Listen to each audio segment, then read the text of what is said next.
Hi, I'm Anne-Marie Murrell with Patriot Update, bringing you my take on the news and events that happen throughout the week. As you can see, we're not in our usual place. We are in the belly of the beast, in the middle of Hollywood, California. As a matter of fact, we're right here on Hollywood Boulevard, and I'm standing here with Nancy Wilson on the sidewalk, and then Bob Hope is there. And we are going to have so much fun. This is the Republican Party Animal 2011 Summer Bash. And we're going to see all your favorites from PJTV, Fox News, actors and actresses, and the rest. And I'll try to get some good interviews for you. So let's go inside before all these liberals start throwing sticks and rocks at us. Let's go. Come on. All right. I am here with Scott Big Daddy Edwards. Do I call you Scott or Mr. Big Daddy? Okay, this is Mr. Big Daddy, and he is the guy that organized this whole thing. How many years have you been doing this? I've been involved in politics since I was 13, and I got burned out and bored because all the events had a certain demographic that didn't attract a crowd that the Republican Party needed to attract. So 3 years ago, I started this group, and we ended up having an event in Vegas, and it really was fantastic. I met a lot of great people, and it has blown up. We have over 4,000 members now, and we've done 2 events in DC, we've done 1 in Vegas, and we've done 2 now in LA, and it just keeps getting bigger and bigger. And it's all the Republican Party animals parties. Yes, we are the drinking, smoking, cussing wing of the GOP. That puts some people off, but we're from a different part of the party, and we want to have a different image. We're not taking away from the Republican Party, we're adding an image because so many people join the group and they say, I have finally found a home. I was Republican, but I didn't want to talk about it. I didn't have any friends that I knew I could party with. They come here and it's amazing. And it's not the old stodgy, button-down Republican that we're used to. No Brooks Brothers suits allowed. This is a good time. No Robert's Rules of Order. No meetings at 8:30 in the morning on Saturday. These are late night parties, bands, comedians. We have a whole different image. That's awesome. Okay, so what are we expecting tonight? I know right now Gary Graham's Garage Band is playing. What else are we going to see tonight? We have 2 bands lined up. We have many comedians. We've got some great speakers. We have got a fantastic event. We've had so many great people in LA that want to come out that are like, finally something that we really enjoy. We had 150 at our event in LA in November 2009. We're expecting 300 to 500 tonight, and we've had so many people say, finally, something fun to do for Republicans to party and not fight, not argue, but just have a good time and present a different image. Right, a party, the Republican Party Animals Party. Absolutely. Perfect. Thank you so much, Scott. I am looking forward to tonight. Everybody is, and then I want to come back next year, so make sure. Absolutely, thank you so much. All right, you guys, Scott Edwards, I'm sorry, Mr. Big Daddy to me. And I'll let you know everything about his events as soon as I hear about them. This is the amazing Larry Elder. Everyone at this whole party has said, Larry Elder is here. Everybody's just, it's all a buzz. Nice to meet you. Well, it's nice to be here. Larry. I'm going to do one of those really bad interviews, like you ask a question, I go, it's nice to be here. She's going, anything else? I said, no, just nice to be here. That's all I need. Yeah. I'm going to get pretty deep right away. Let's just go for it. What the hell's going on with our country, and how can we fix it? Well, it's bad. I mean, it's taxing and spending and regulating and making all sorts of promises to people to do things that they can and should be doing on their own. Social Security is now paying out more money than it's taking in for the first time. Medicare is unfunded by, depending upon what study you see, anywhere from 30 trillion to 70 trillion.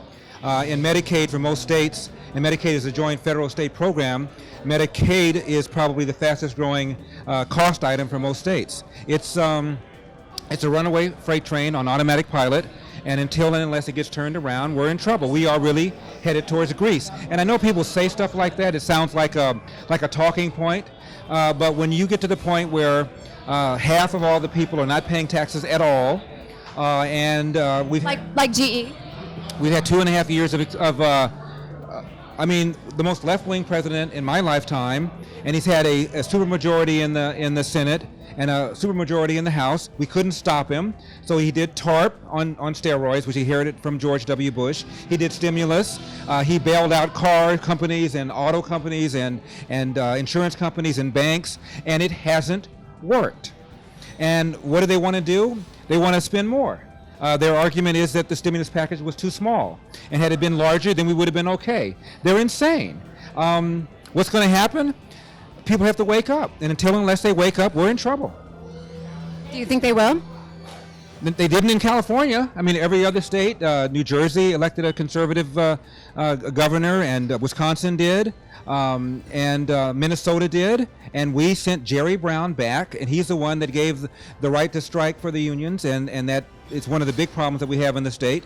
I don't know. I propose that we keep all the illegal aliens here and deport the liberals, but I can't seem to get anybody to sign up for that. That's my, it's a little wacky, but That is a platform there. Yeah, keep the illegal aliens, deport the liberals. I don't know. Have you ever considered running for office? I did. I was going to run against Barbara Boxer, and I flew to Washington, D.C., and I did the Dog and Pony Show, and I met with a bunch of senators to talk to me about running, and I thought they were going to get behind me, and it turned out that they got behind Carly Fiorina.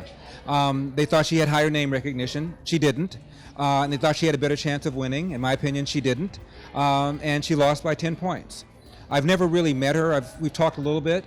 I think they made a mistake. I think I would have been a more formidable candidate against Barbara Boxer, but they made their What about next? I could have run anyway. I could have mounted a primary challenge, but 2 years ago especially, money was tight, and I figured if there was this big battle in the primary, there wouldn't have been a big enough war chest in the general to fight Barbara Boxer. So I didn't do it. Next time, well, it depends on what Feinstein does. She may not run again, and if she doesn't, it'll be open seat. Did you hear that? Possibly running in Feinstein's seat. Wow. Okay, I'm all for it. Everyone, I will scream from every mountaintop for Larry Elder. Oh my gosh. Thank you. All right, so why do you think that so many people are still Obama? I still see Obama stickers everywhere. Why? What's it going to take for them to stop? For a lot of people, leftism is a religion. And the old saying, some people believe what they see and some people see what they believe. Democrats, the left, sees what they believe. It's just too bad that some people have more stuff than other people.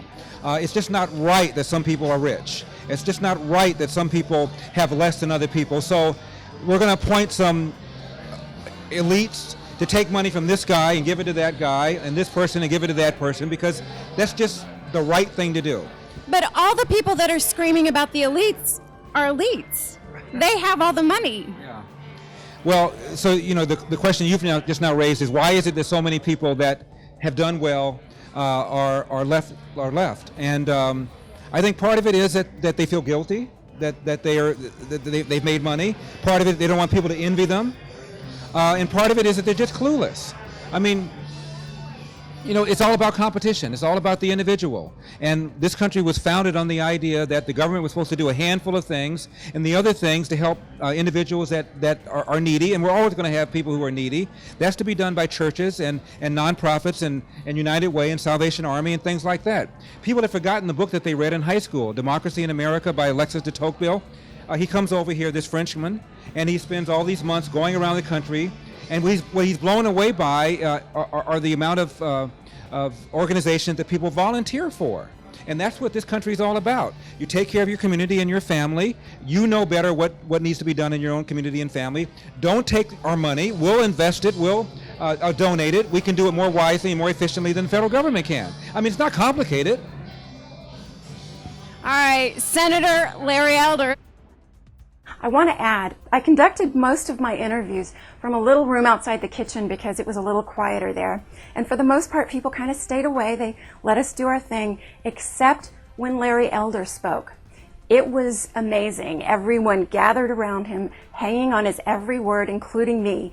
And I want to go on record right now saying, Larry Elder, if you run for Senate, I'm going to support you 100%. I'll lick envelopes, I'll make phone calls, whatever necessary.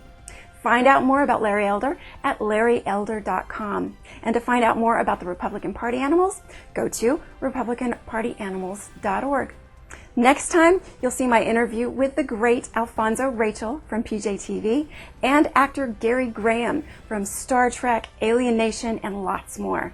Until then, I'm Anne Marie Murrell with Patriot Update saying, stay safe and keep the faith.